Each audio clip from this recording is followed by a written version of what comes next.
Francisco, this is Democracy Now! Today we're here in San Francisco, the largest anchor march for Rise for Climate, Jobs and Justice. Today we are here ahead of the Global Climate Action Summit to call on Governor Jerry Brown and elected officials at all levels to step up on climate action, phase out fossil fuels, and push for a just transition for 100% renewables. 30,000 people march in San Francisco calling for climate justice ahead of California Governor Jerry Brown's Global Climate Action Summit. So to Governor Brown, I would say this is your last chance. Make sure that when we're talking about fossil fuels, that there are no new permits that are going out for new drilling, because we know that the impacts that happen in our most vulnerable communities are a part of that process. So you have a responsibility. If you want to be a leader on climate, if you want to be a leader on the environment, then that means you have to be listening to the voices of our most vulnerable communities. Voices from the Rise for Climate, Jobs and Justice March, then to the fight over Supreme Court Justice nominee Brett Kavanaugh. I find it impossible to reconcile what you're regularly being told, that your testimony that you received nothing stolen, had no reason to suspect anything was stolen, when, frankly, as we now know, Republican staffer Manny Miranda stole things. And some of the things he stole went directly to you. We'll speak with former top aide to Senator Patrick Leahy, Lisa Graves. Her new piece in Slate is headlined, "I wrote some of the stolen memos that Brett Kavanaugh lied to the Senate about."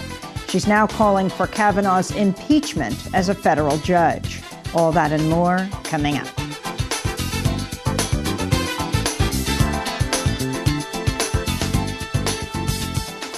Welcome to Democracy Now!, democracynow.org, the War and Peace Report. I'm Amy Goodman. Activists held hundreds of protests Saturday in more than 90 countries as part of a worldwide day of action demanding urgent action to address climate change.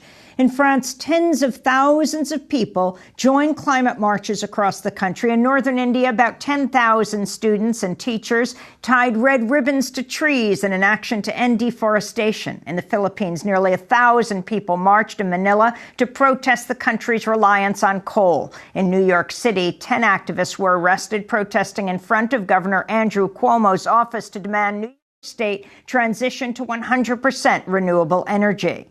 In Thailand's capital, Bangkok, about 200 people protested outside the UN regional headquarters, including fishermen and laborers whose livelihoods are threatened by rising sea levels.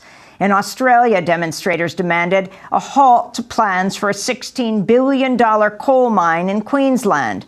And here in San Francisco, up to 30,000 people marched through the streets to demand urgent climate action. After headlines, we'll play voices from that protest in San Francisco. The Syrian government, backed by Russian airstrikes, is continuing its offensive in Idlib province, the last major rebel-held part of Syria. Residents and rescue workers say the Syrian government's been dropping barrel bombs on apartment buildings, killing civilians, including children. This is Hervé Roussel, a spokesperson for the World Food Programme. The single greatest priority must be to end this brutal conflict. WFP appeals to all parties to protect civilians, respect humanitarian principles, and allow for the safe delivery of food to families in need, no matter where they are. Former President Barack Obama has slammed President Trump, calling him a threat to democracy who capitalizes on politics of fear and resentment. President Obama's speech at the University of Illinois Urbana-Champaign was the kickoff to a 2-month campaign effort ahead of November's midterm elections. This is former President Obama speaking on Friday. So Democrats aren't just running on good old ideas like a higher minimum wage. They're running on good new ideas, like Medicare for all, giving workers seats on corporate boards, reversing the most egregious corporate tax cuts to make sure college students graduate debt-free. Former Trump campaign foreign policy advisor George Papadopoulos has been sentenced to 14 days in prison for lying to the FBI about his contacts with Russians during the 2016 election. Papadopoulos is the first Trump advisor to be sentenced as part of a special counsel Robert Mueller's investigation into the Trump campaign's ties to Russia. Massachusetts Senator Elizabeth Warren is calling for senior Trump administration officials to invoke the 25th Amendment to remove President Trump from office. This is Warren speaking on CNN. If senior administration officials think that the President of the United States is not able to do his job, then they should invoke the 25th Amendment. President Trump's national security advisor, John Bolton, is expected to announce today the United States will adopt an aggressive stance against the International Criminal Court, including threatening sanctions against the court if it tries to investigate alleged war crimes committed by U.S. troops in Afghanistan. In Bolton's speech today to the Federalist Society, he's also expected to announce the closure of the Washington, D.C. office of the Palestine Liberation Organization, the PLO, as retaliation for the Palestinians' efforts to bring alleged Israeli military war crimes to the International Criminal Court. Israeli soldiers shot and killed 2 Palestinian protesters and wounded more than 200 others in Gaza on Friday during the Palestinians' weekly demonstrations along the separation fence with Israel. The Palestinian Ministry of Health says the Israeli military has killed at least 179 Palestinians and wounded over 19,000 more since the Palestinians' nonviolent Great March of Return protests began on March 30th. The New York Times is reporting Trump administration officials held multiple secret meetings with rebel Venezuelan military officers last year to discuss plans to overthrow Venezuelan President Nicolas Maduro. The secret meetings about a possible coup included a Venezuelan military commander who's on a U.S. government sanctions list of corrupt Venezuelan officials. The Times reports the discussion stalled after Trump administration officials reportedly decided not to assist in a military coup in Venezuela. An Egyptian court has sentenced 75 members of the Muslim Brotherhood to death in a mass trial over the 2013 sit-in protests against the ouster of former President Mohamed Morsi. Amnesty International slammed the mass trial as a grotesque parody of justice. In Iraq, massive protests continue in the southern city of Basra, where protesters torched the Iranian consulate Friday. The demonstrations in the oil-rich region began after thousands of residents fell ill from contaminated water. Residents are demanding more jobs and better public services, including clean drinking water. Les Moonves, the longtime head of CBS, has resigned, only hours after the New Yorker magazine published an article detailing a slew of new sexual assault and sexual harassment allegations against him.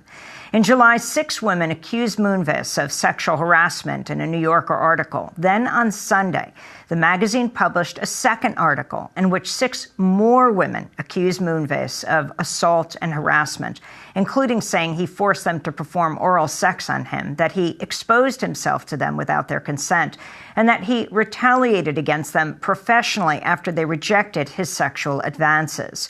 One woman, television executive Phyllis Golden Gottlieb, filed a police complaint against Moonves, accusing him of physically restraining her and forcing her to perform oral sex, and in a separate instance, physically throwing her against a wall. The New York Times reports Moonves could walk away with as much as $120 million in severance pay from CBS.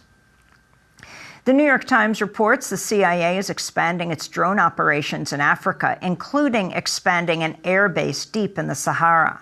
The widening CIA drone war in Africa comes after President Trump restored the CIA's powers to conduct covert drone operations, which had been curtailed under President Obama following widespread outrage about civilian casualties. The nationwide prison strike came to an end Sunday, following nearly 3 weeks of work stoppages, hunger strikes, sit-ins, and commissary boycotts in prisons from coast to coast. The nationwide demonstrations demanding better conditions, the right to vote, and the abolition of what prisoners call modern-day slavery ended on the 47th anniversary of the beginning of the Attica prison uprising in upstate New York. In Florida, a white Dallas police officer has been charged with manslaughter after shooting and killing a 26-year-old black man in his own apartment. The police officer, Amber Geiger, entered Botham Sherm John's apartment and opened fire, killing him. Police claim the officer believed it was her apartment. She simply walked into the wrong one. She was released from county jail on Sunday night on $300,000 bond. Investigators have taken a blood sample from the officer to test for drugs and alcohol. This is Botham Shermjan's friend, Jessica Berry. Just knowing the way that he died, it seems unfair because, think of the nicest person that you know and the most generous person that you know, and then they get shot as if they were a criminal or a thief. And it's just not fair. In sports news, tennis superstar Serena Williams accused umpire Carlos Ramos of sexism during Saturday's U.S. Open final. The umpire harshly penalized Williams after she called him a thief and a liar, which Williams says is different than how male tennis players are treated by umpires. This is Serena Williams speaking at a press conference after the 2018 U.S. Open. I can't sit here and say I wouldn't say he's a thief because I thought he took a game from me, but I've seen other men call other umpires several things, and I'm here fighting for women's rights and for women's equality and for all kinds of stuff. And for me to say thief and for him to take a game, it made me feel like it was a sexist remark. I mean, like how he's never took a game from a man because they said thief. For me, it blows my mind. In more sports news, NFL players continued to protest during the national anthem Sunday to call attention to police brutality and racism. Among the players to protest were Miami Dolphins wide receivers Kenny Stills and Albert Wilson, who knelt during the anthem, and Dolphins defensive end Robert Quinn, who raised his fist during the anthem. Colin Kaepernick, who first sparked the league-wide protest, tweeted his support for Stills and Wilson, writing, "My brothers continue to show their unwavering strength by fighting for the oppressed. They have not backed down, even when attacked and intimidated. Their courage will move the world forward. Love is at the root of our resistance," Colin Kaepernick tweeted. And scientist Jocelyn Bell Burnell has been awarded the Special Breakthrough Prize in Fundamental Physics 50 years after she made a historic astronomical discovery, only to have her male advisor take credit and receive a Nobel Prize for her work. The special award comes with $3 million in prize money, which Bell Burnell says she's donating to the UK's Institute of Physics. And those are some of the headlines. This is Democracy Now!, democracynow.org, The War and Peace Report. I'm Amy Goodman. We're broadcasting from San Francisco, California, throughout the week, the site of this week's Global Climate Action Summit.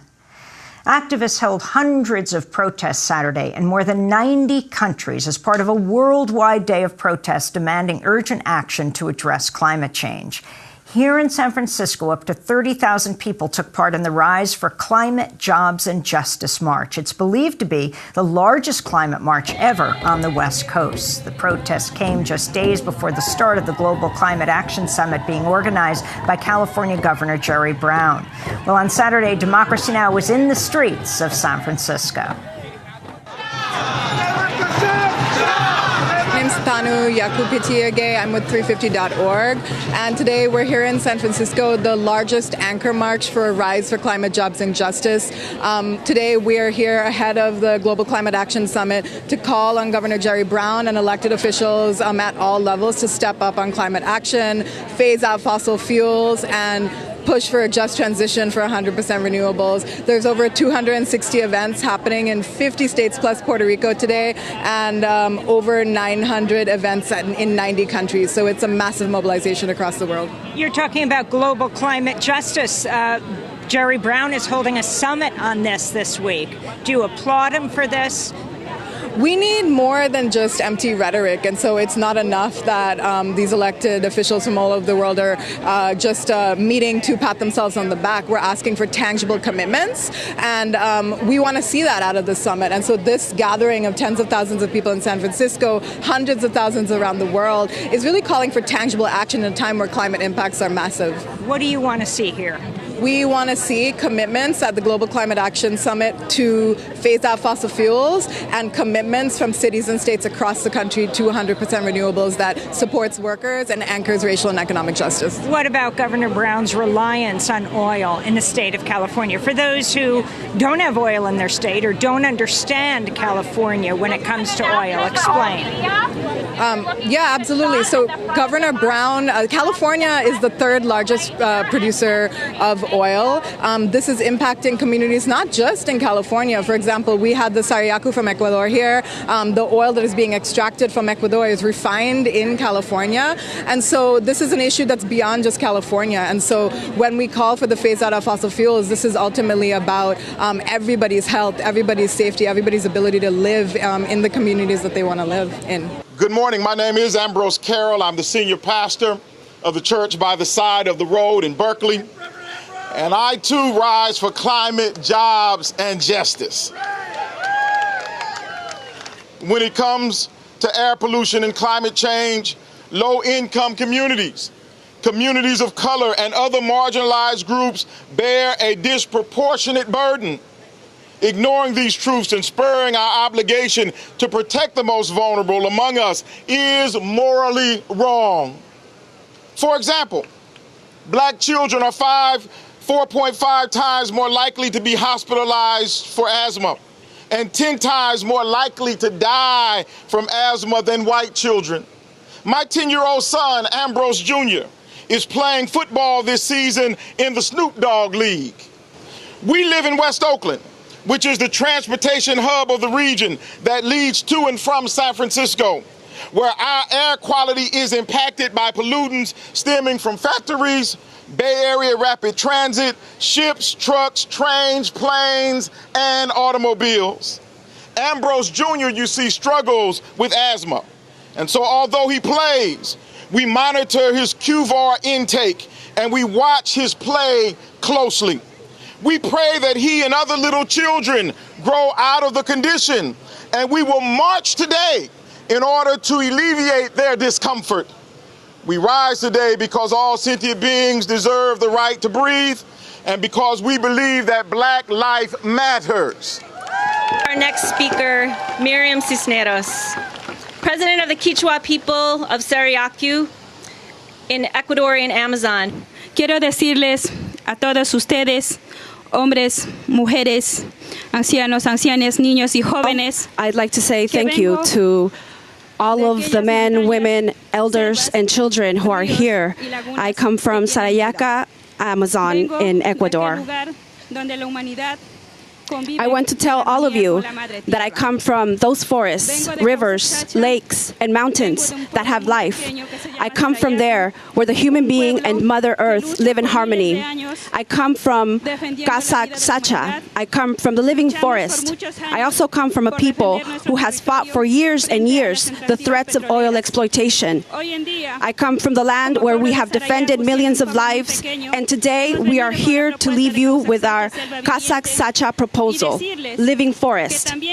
We are here in this huge march, brothers and sisters, from throughout the planet, because we have understood that we must leave fossil fuels underground, both in the Amazon forest as well as in the whole world.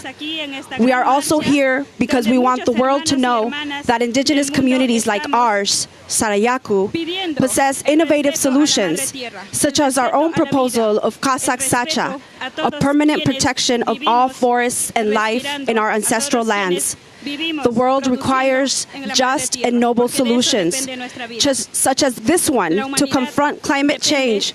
And also, we ask for respect for our indigenous rights, self-determination, and our autonomy. In this way, we can guarantee the life of humanity and to live in peace.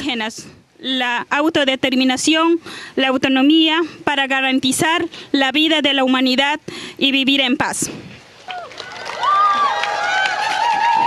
Meu nome é Ninauá. My name is Ninauá. Eu sou do povo Runicuim. I'm from the Hunicui people. Do Brasil, estado do Acre.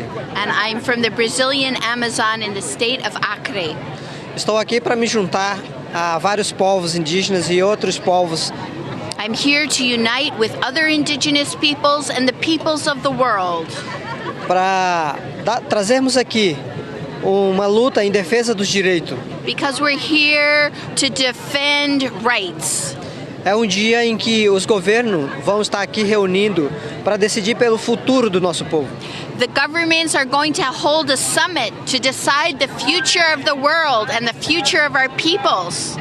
Um futuro que vem através do dinheiro, que são...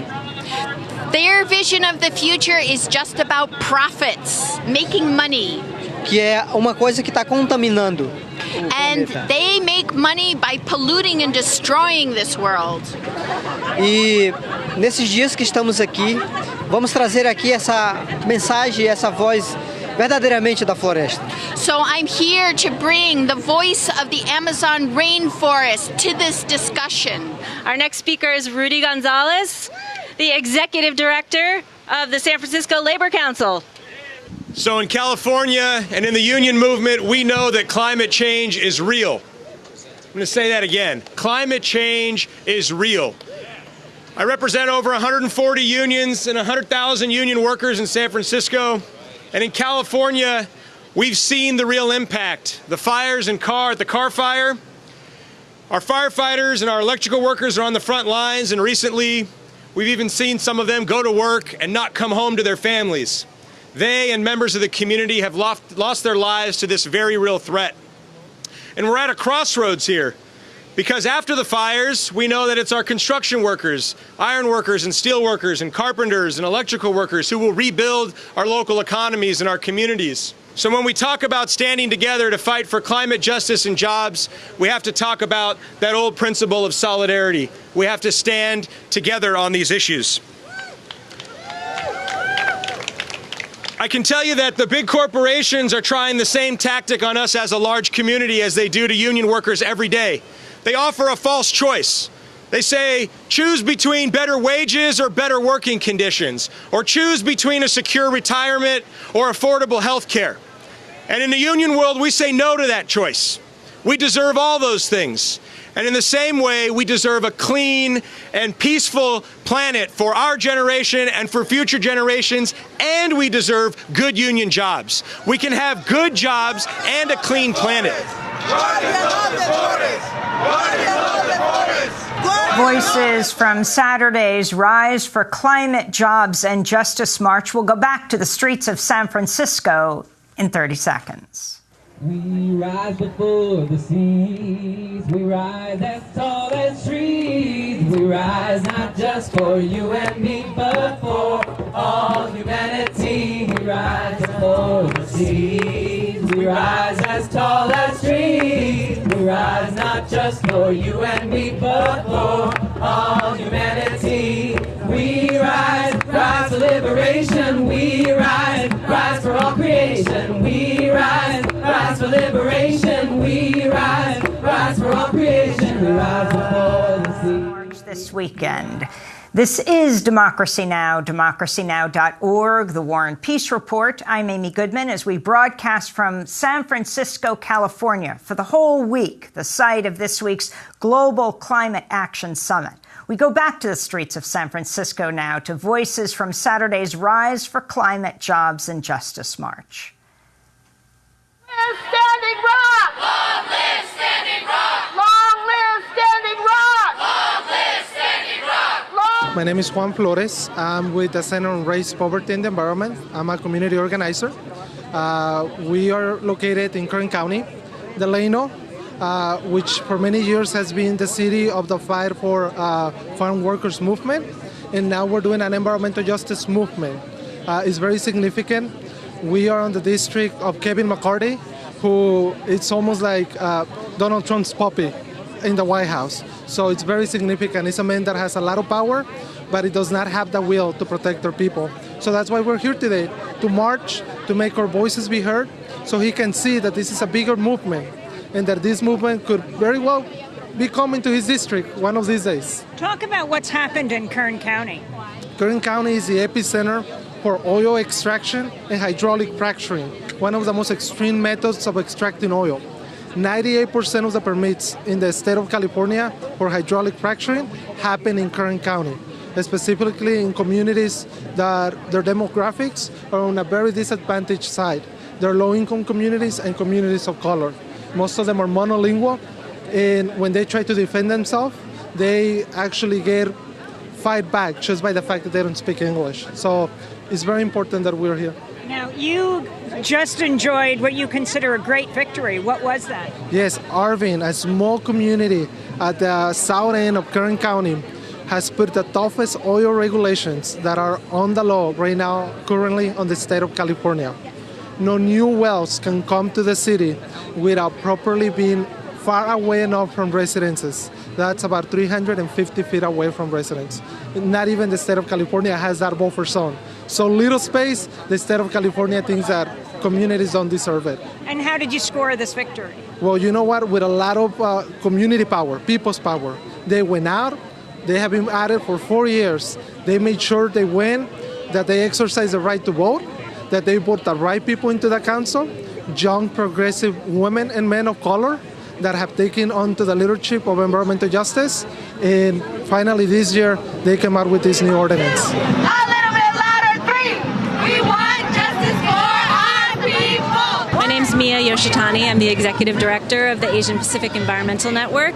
Based in Oakland, California, we organize with low-income immigrant and refugee communities around the intersection of race, poverty, and pollution. Race, poverty, and pollution. Can you break that down and specifically talk about the communities you work with and what they're confronting? Sure. We're talking about communities who have economic conditions that are combined with direct pollution from polluting industries like the Chevron refinery. So the Laotian refugee community that we've been organizing in Richmond, California for 20 years, they face some of the worst economic conditions and the worst polluted air in the state. And so this results in people who not only don't have political power, but they have asthma at higher rates, cancer, all kinds of pulmonary and heart disease, and they are also being impacted by climate change right now. So these are the folks who, climate change, that we always say climate change is a threat multiplier. So if folks are already living in poverty without access to clean and healthy homes, a good workplace, and good living wage jobs, they're also going to be impacted even more by climate change. So my name is Najari Smith. I'm the founding executive director of Rich City Rides, based in Richmond, California. You live in the shadow of one of the largest refineries in this country, the Chevron refinery, that had a famous fire a number of years ago. Can you talk about what you're doing around Chevron? So my neighbor has cancer. My mentor, who's staying with me now, has cancer. He has been displaced out of his home. This is in Richmond, California, in the shadow of that refinery. We can't depend on the refinery to change things. It's been there for years, and it's done nothing to help the people or save the planet or alleviate the devastation to our environment. We've, as community members, have had to be the resilient ones to come up with these answers to the problems that are being pressed on us. You were recently arrested? So explain what happened to you. How'd you get arrested? What were you doing? For doing the same civic rides that I do and that we do every Sunday in Richmond. We had a sound bike. The community calls it the music bike. We use it to advertise the rides that we do. We were rolling around and we were doing our Black Unity ride against racism. In memory, it was a healing ride for Nia Wilson, who was killed at the MacArthur BART station. You're talking about the subway station here in the Bay Area. That's correct. And she was killed by? She was murdered at that station by a transient white guy. She was 18 years old. Her throat was slashed. So in response, the organizations that I work with, 3 Black-led bicycle organizations, came together to have a healing ride in her memory. We had a moment of silence at the MacArthur BART station. We did the ride that we do every month. We do monthly rides on First Fridays. And as we made it to First Friday, the event, the largest, loudest civic celebration in the Bay Area, monthly one, that's where I was arrested. For playing music from the music bike that I use to advertise our rides. The music bike that has been welcomed by the community. We get waves, people come outside, they feel safe, they want to know what's going on, they want to know how they can be a part of it, and for that I was criminalized. My name is Doria Robinson. I'm a third-generation Richmond resident. I'm also the executive director of Urban Tilth and a member of Our Power Richmond Coalition. So I'm out here today just to make sure our voices are going to be heard. Voices from people who literally live on the front lines. I grew up 5 blocks from the refinery. I've been through 3, big fires that I've seen, that I know. And, leading up to this event, we did a lot of teach-ins in our community with our, youth that we work with, the people and everything, actually talking about, telling them, really almost for the first time for a lot of them, what cap and trade is. And to be sitting a few blocks from a refinery and to learn for the first time how your health is being bought and sold. Explain how it relates to cap and trade and what cap and trade is. Right. Do a little teaching here for the world. Right. So as I understand it, cap and trade, buying and selling on the carbon market, companies, corporations who are polluters are allowed to buy carbon credits so that they can continue to pollute in the places that they're polluting. And because of some recent rules, we can't put a cap on how much pollution that is because of what Jerry Brown and everyone in the state government here did. And so that means that people can buy the right to basically pollute and injure our health, right? Like, we're sacrificed for their gain. We don't get anything for it. They build their wealth and their empires. And how does the Chevron refinery impact Richmond? For people who aren't familiar, you said, we already had 3 fires. Many people don't even know what you're talking about. Right. So the Chevron refinery has had a whole history of explosions and just negligence of maintenance at their facilities. They've been cited. They were there for 100 years. So they had been entrenched. They influence our politics. They flooded the politics with money. They flood nonprofits and other organizations to make sure that they're kind of silenced and they won't speak out when things are not right. And they're the single biggest point source of polluter, emitter of greenhouse gases in the state of California. 5 blocks from my house growing up. What happened in the 2012 fire? How many people were injured? Right. So I think it was over 15,000 people were sent to the local hospitals. I was at my house, and now I live 12 blocks from the refinery, and I could literally stand on my porch and see the flames from my house, blocks and blocks away. It was that big.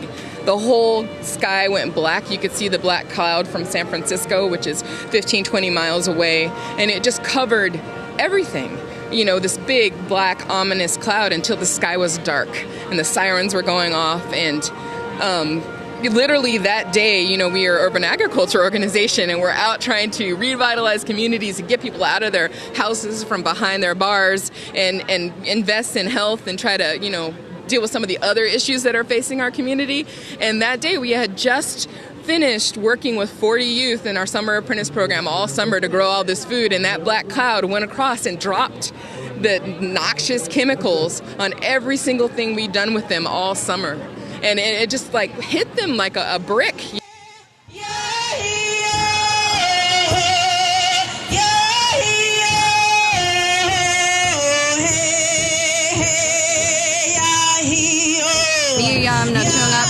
Rebecca Macaro Yakat. I'm from Southern California. I'm from the Pechanga Band of Luiseño Indians. We call ourselves Payam Kuicham. Can you tell us what your sign says? It says no Bayou Bridge pipeline. I just came from the swamp. Cherie Foytlin and a bunch of really dedicated folks are fighting the Bayou Bridge pipeline in Louisiana.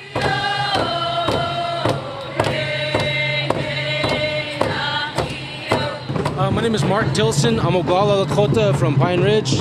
Bayou Bridge pipeline is currently being constructed through the Atchafalaya Basin. Luela V Camp has been fighting the pipeline, and this is actually the same fight from North Dakota. This is still the Dakota Access Pipeline.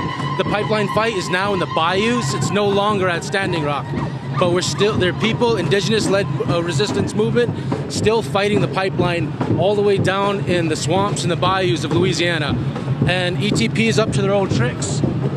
Energy Transfer Partners is still, they bought out the local police as their own private security force. Can you explain the anti-protest law that was just This is one of the, in Louisiana, there's a series, it's the latest in a series of ALEC-sponsored bills that is now in effect that essentially says that protesting these pipelines is now critical infrastructure. So people are hitting with felony charges, outrageous fines, escalated bail money. This is the front line of that of the latest series of ALEC bills down in Louisiana. So my name is Linda Six Feathers. That's my family name. My ancestor was Wiyaka Sapke, which means six feathers. And I'm from the Oglala Lakota tribe in South Dakota. And I'm here today because of the missing and murdered Indigenous women across the Americas. That's from the Canadians, Turtle Island, the United States, Central America, South America, Mexico, and the Pacific Islands. When a person of color, women, go missing, the authorities don't do anything to find them. They always give an excuse that, oh, they're on a drunk or they're just run away someplace. But that's not true. We have found out through the process of non-investigations from the authorities that these women are part of being human trafficked, sex trafficking, and as well as just being murdered and not looked for. So I'm here representing them to call awareness that these women need to be looked for.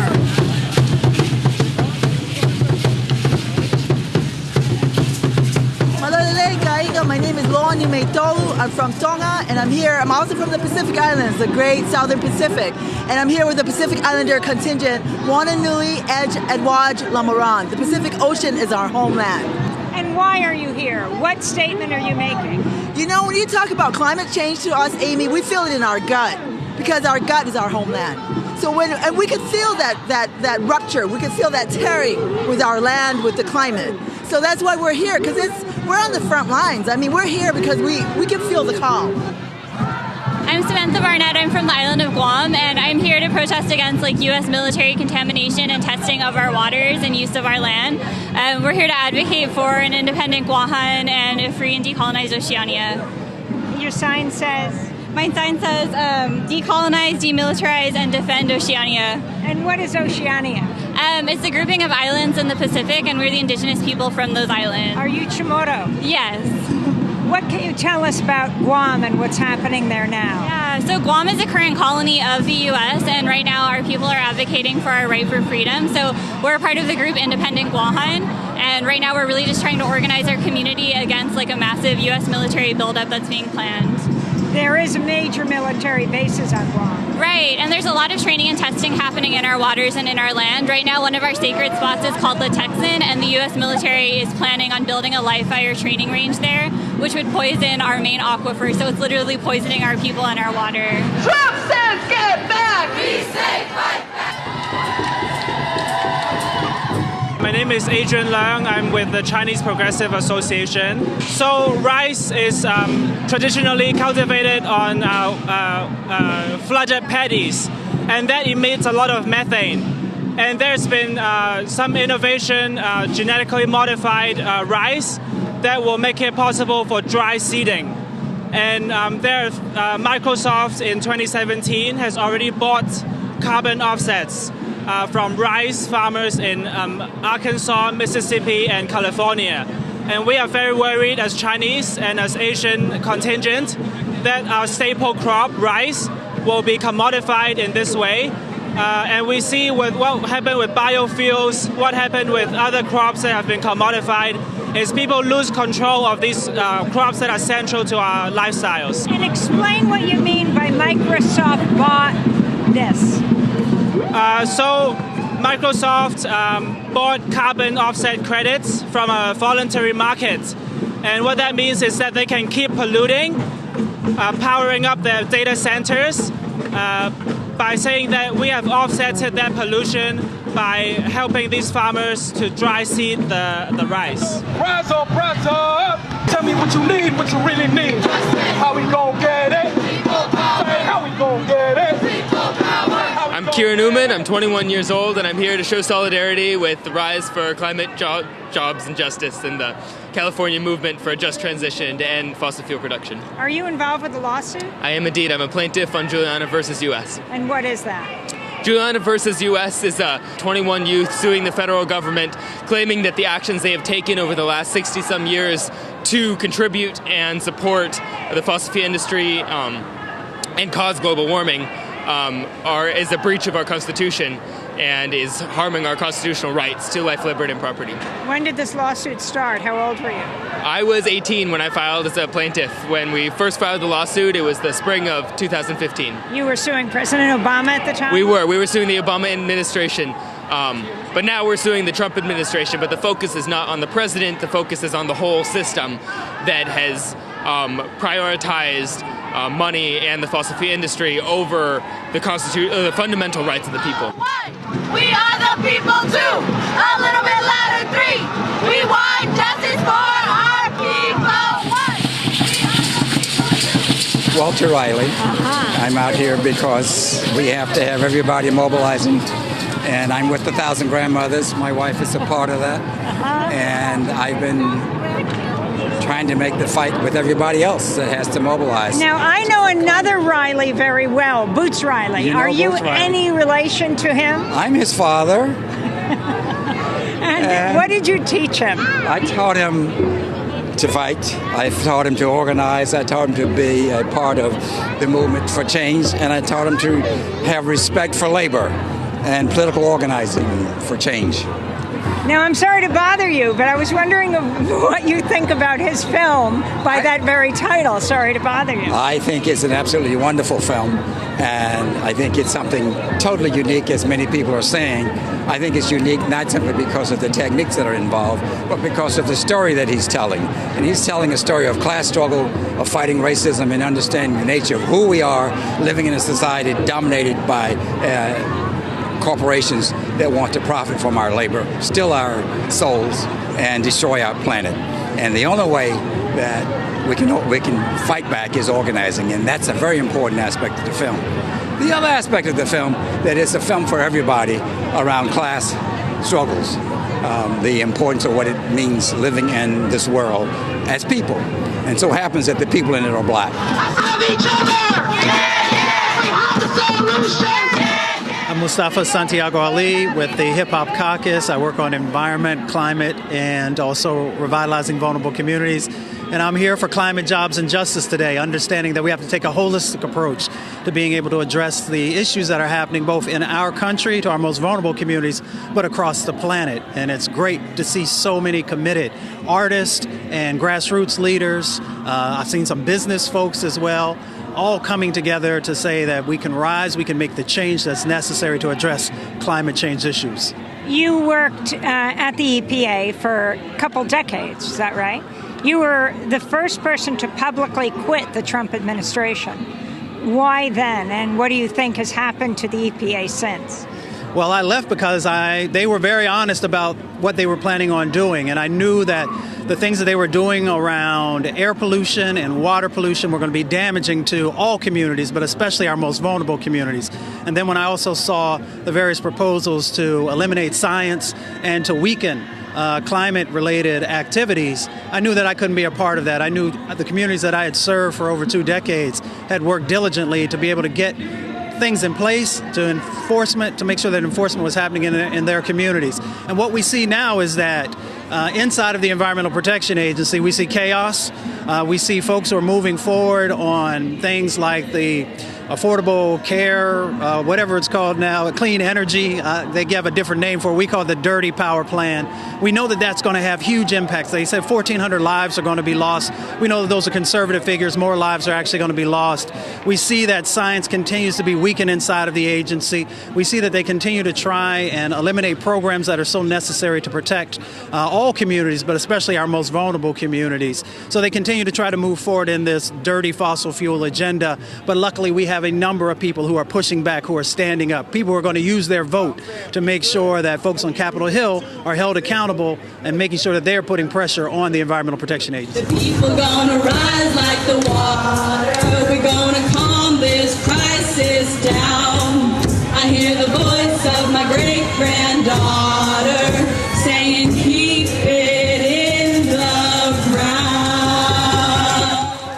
Voices from Saturday's Rise for Climate, Jobs, and Justice march here in San Francisco. It's believed up to 30,000 people attended. Special thanks to John Hamilton, Carla Wills, Ariel Boone, and Libby Raines. We'll be broadcasting from San Francisco throughout the week, covering the Global Climate Action Summit and all the events surrounding it. This is Democracy Now!, back in 30 seconds.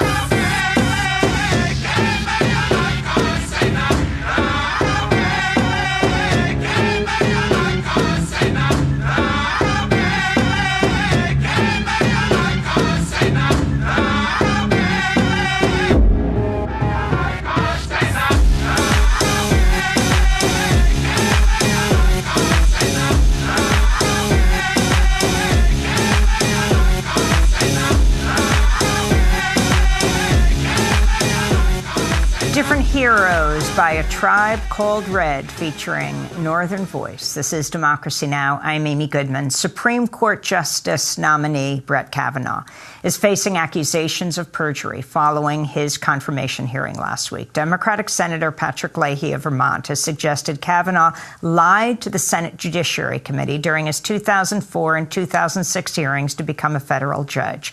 During those hearings, Kavanaugh was asked if he'd seen private Democratic files that detailed strategies for opposing Republican judicial nominees while he was associate counsel in the George W. Bush White House.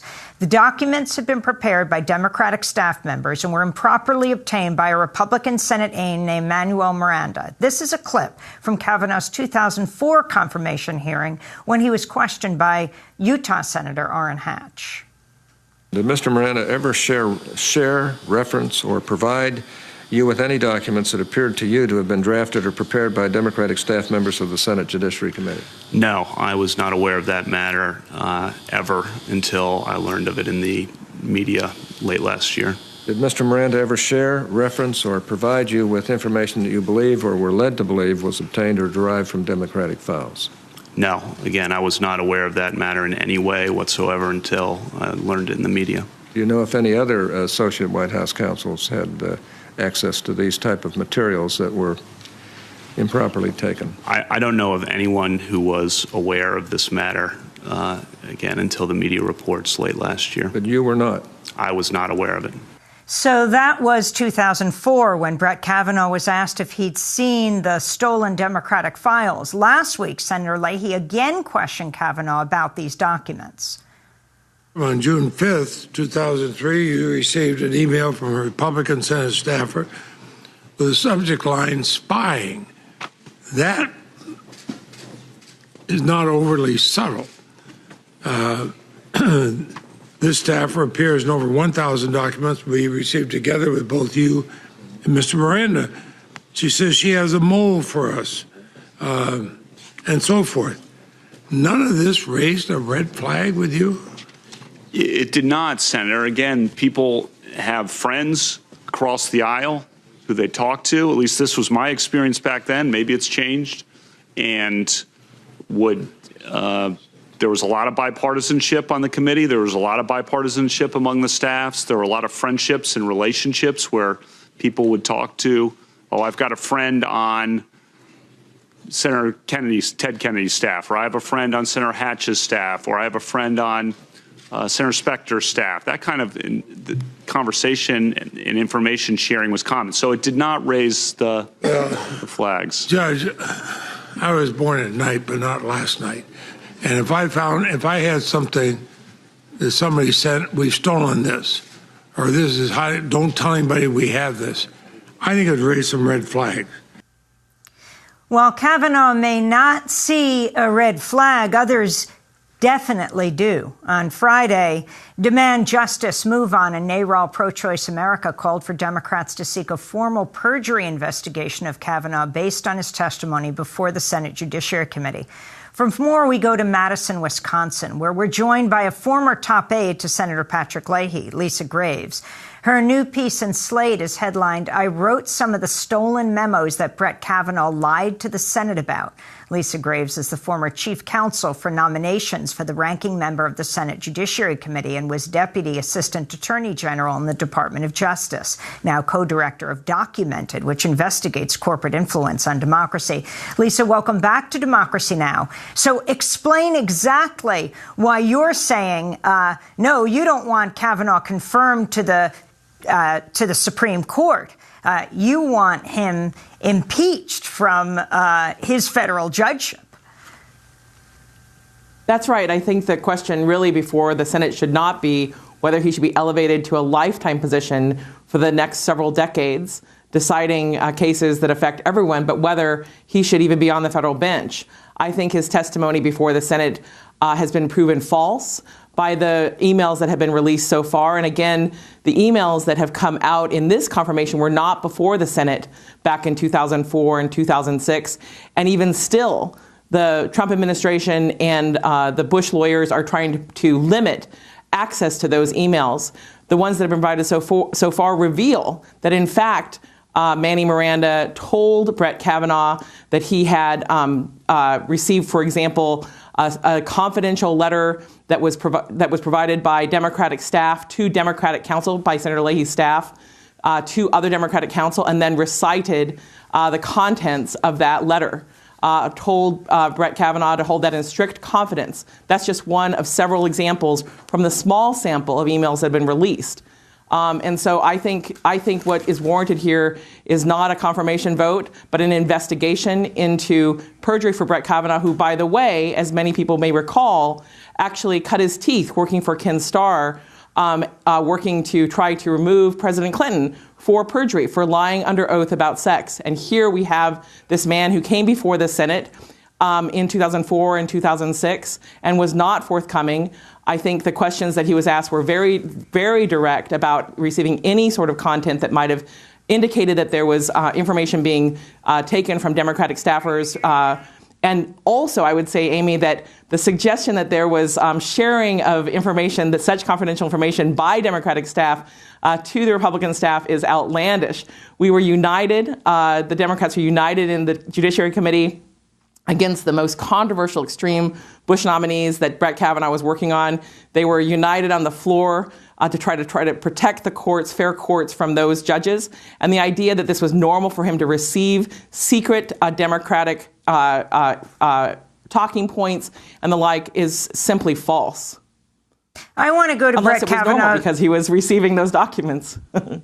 I want to go to Kavanaugh's 2006 confirmation hearing for the D.C. Circuit. This is the late Senator Ted Kennedy asking Kavanaugh about the Democratic memo stolen by a Republican staffer. You never saw any of those. No, Senator, that's correct. I don't know. I'm not aware of the memos. I never saw such memos that I think you're referring to. I mean, I don't know what the universe of memos might be, but I do know that I never received any memos, was not aware of any such memos. So I just want to correct that premise that I think was in your question. So that was Ted Kennedy questioning Brett Kavanaugh. Lisa, take us back to that time, to exactly the position that Kavanaugh held within the George W. Bush White House, why he was so pivotal around these judicial nominations, what the climate was, and what you understood as a top aide to Senator Leahy at the time of Kavanaugh's role. Well, Brett Kavanaugh was associate White House counsel for Alberto Gonzales at the time, and he played a central role in those nominations fights. At the time, we actually didn't hear from Brett Kavanaugh. It wasn't as though he was contacting us on the Senate Judiciary Committee, the staff. But what was happening within the Senate was that Republicans had taken over control of the Senate, and they were trying to push through these very controversial nominees to the floor in 2003. In 2002, the fights were similar. Although the Democrats controlled the Senate, the Republicans were pushing very hard, attacking the Democrats for not moving on the nominees that they wanted so badly. And so we knew that Brett Kavanaugh was involved in nominations. We knew that Manny Miranda was involved in nominations. We didn't know until November of 2003 that Manny Miranda had been stealing thousands of emails and messages, content, talking points, letters, memos, and the like from Democratic staff on the Senate Judiciary Committee. And we didn't know until this past week the full extent of the communications, or even part of the extent, I should say, of the contacts between Manuel Miranda and Brett Kavanaugh in the sense of how they were working together. And we certainly didn't know before now until Senator Leahy's questioning and the questioning this past week that, in fact, there were talking points, letters, excerpts from memos that were provided to Brett Kavanaugh, along with other information that would have certainly led any reasonable person to believe that they were receiving secret inside information from Democrats. And he testified in 2004, just 1 month after the Senate Sergeant at Arms issued a damning report about Manuel Miranda's involvement in this matter. And Manuel Miranda at the time, it was a voluntary cooperation investigation, refused to tell the Senate Sergeant at Arms who his White House contacts were. I think now we know why. I want to go back to Senator Patrick Leahy questioning Judge Kavanaugh last week. Why would you ever be asked to keep secret Democratic talking points if they were legitimately obtained? I am looking at these, Senator, and it says, for example, it looks like that Biden staff is asking him not to attend the hearing. I don't know why that. But look how you received it. I know, I don't know why that's even confidential, because whether it is or not, would you consider that somewhat unusual to be receiving from a Republican staff member something marked highly confidential, telling him what he's found out the Democrats going to do? Well, as I explained yesterday, Senator, my understanding of this process is that the staffs do talk with one another, that they're not camps with no communication. So that was Senator Leahy questioning Kavanaugh. Do you believe, Lisa Graves, that Senator Grassley, who heads up this confirmation hearing, withheld the documents because he knew that the emails show that Kavanaugh had these stolen documents? I don't think that Senator Grassley himself knew, but I think that what's happening here is an extreme rush to try to install Brett Kavanaugh on the Supreme Court before the midterm elections and to try to deny the American people and the Senate the information it needs to evaluate this nominee. I know that from the procedural record we've seen over the past month, the past week, that Senator Grassley is trying to ram him through without those documents before the Senate. And in fact, we know from the National Archives that the Senate Judiciary Committee majority has bypassed the traditional process for the release of National Archives materials involving Brett Kavanaugh's emails. We know that the person who's screening those emails has been chosen by the former Bush White House and worked closely with Brett Kavanaugh. And we know that numerous materials that involve these matters were not provided to the committee until just last week. And that's just a sliver of the documents that the National Archives reports are available or would be available under a proper procedural review later this fall that would reveal more information about this matter. And so I think it's imperative that this investigation proceed to look into not just this issue of the confirmation of Brett Kavanaugh, but what he knew, when he knew it, and the full record about his communications with Manny Miranda and others about secret Democratic files, materials, talking points, and the like. It's a very serious matter to lie to the Senate. It's a very serious matter to lie to the Senate repeatedly. Lisa Graves, I think this needs to be investigated. We have to leave it there. Lisa Graves, former top aide to Senator Patrick Leahy. Her new piece in Slate will link to, I wrote some of the stolen memos that Brett Kavanaugh lied to the Senate about. That does it for the show. I'm Amy Goodman. Thanks so much for joining us.